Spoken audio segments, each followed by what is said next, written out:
I'm Karen Pereira from Times of India. So nice to meet you all. Nice to meet you. I had a chance to watch a few episodes of Shogun, and it's magnificent, visually stunning, exceptional cast. And most of all, there's something for everybody in the show.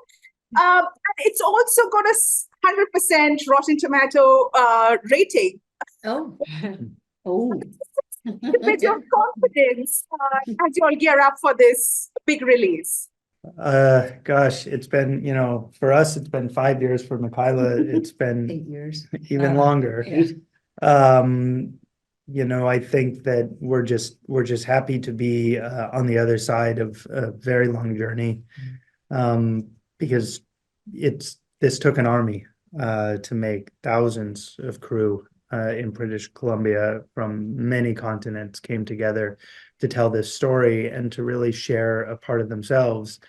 And and when you do that, I think there's a lot of vulnerability shared, and there's a lot of conflict and resolution, and just we're just lucky to have survived it, and to and then to try to put that into the story and to tell it in a way that we hope is respectful to everyone who participated in it. And exciting and new. Yeah. So Justin, this show has been a long time coming, as you mentioned, but what made you want to revisit this particular book after all these years?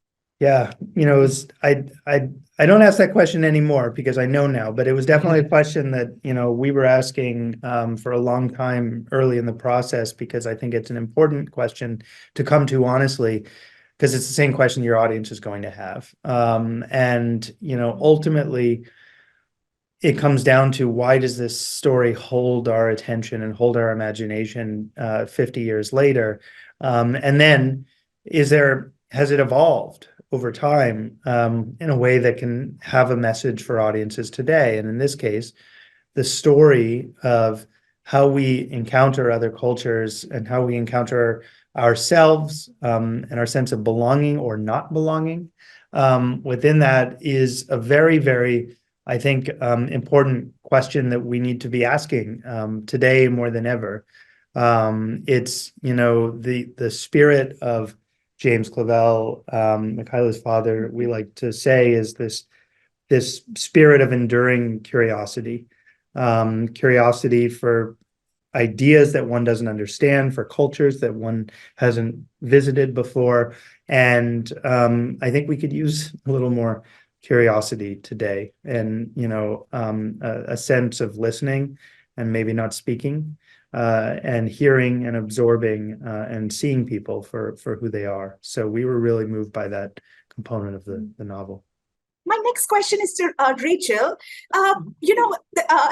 Shogun is very important because it's from a Japanese perspective more than a white man.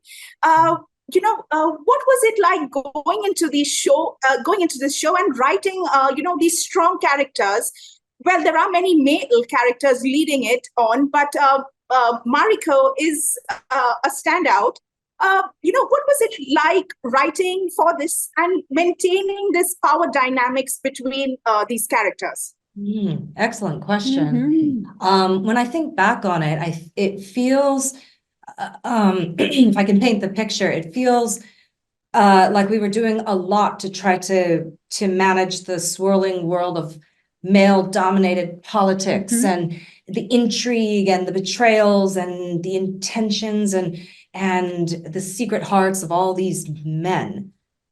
And what my almost bodily memory is this very deep undercurrent of Mariko's presence, and how over time, and we've told the story over many years, and so over time we've sat with her and we've grown with her, and that presence became stronger and stronger. And it's hard to put into words how we did put it into words because it did end up on the script, and it did culminate to a certain point, which you will at some point get to. But she is that presence that I think you feel from the very beginning, even though you might not know it yet, you'll discover that it's her. Her performance is very, very nuanced and strong. And of course, she had to, I guess, play within the confines of the times where you were not encouraged to be outspoken, but she was still samurai. She was no shrinking violet, but there was this outward layer of demeanor that was expected to be gentle and compliant. And of course, her Mariko is none of those things. Yeah. And it's the unspoken energy that you're talking about that comes through with her performance so beautifully, is this fierceness and this relentless sort of energy that will not succumb to authority or the negativity that surrounds her. Yeah, I like that. She would never wanted to succumb to meaninglessness. No. She wanted it to count, you know? Yeah, so she's a very modern character. Yep. Michaela, your father's books have inspired so many others. It inspired the 1980s version of this show, and several others like The Wolverine, and even Tom Cruise's movie, I guess, The Last Samurai.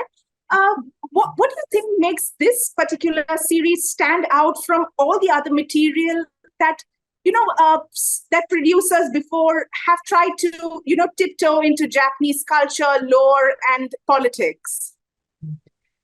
I think it's a complex look at the culture. It's not an oversimplistic dismissal Western point of view of the culture. He was very open. We've talked about this. His curiosity led him to be very open and almost an explorer of the human psyche in a way throughout different periods of history. But I think he gave each character full embodiment, whether it was from the Western point of view, in Blackthorn that we see, or the Dutch sailors in the book are a little bit more of a character. I think it was, he was just such a good storyteller that comes through. It comes through very simply and in a very complex way in many layers. And that's how it's you brought complex. that to life. As he presented it simply, like this is a world and an experience and characters, and yet 50 years later, here we are still talking about them and feeling what they felt. Yeah, I think ultimately too is those stories that you mentioned, the Stranger in a Strange Land shape that and owes so much to the silhouette of Shogun. But when you read the book, you realize that it's actually not a Stranger in a Strange Land story in that way. It is this multi-layered exploration that really does take the three leads as leads in the book itself and tells their story. And ultimately, when it comes to the Blackthorn character in the book, it's not a story, I mean, without getting too much into spoilers, but it's not a story of a European who comes to a foreign land and teaches everyone a thing or two and changes the way things are. It's actually quite the opposite. And we found that to be really refreshing, that all these kinds of stories that we have kind of taken over our culture for the last few decades, in a lot of ways, there's the book itself has a very fine point that I wish more stories would take, which is, what effect can we really have on a culture that we don't belong to? Honestly, when we come to it, this sort of, heroism, what is heroism really? These are the questions that I think Clavell was asking and are worth asking again.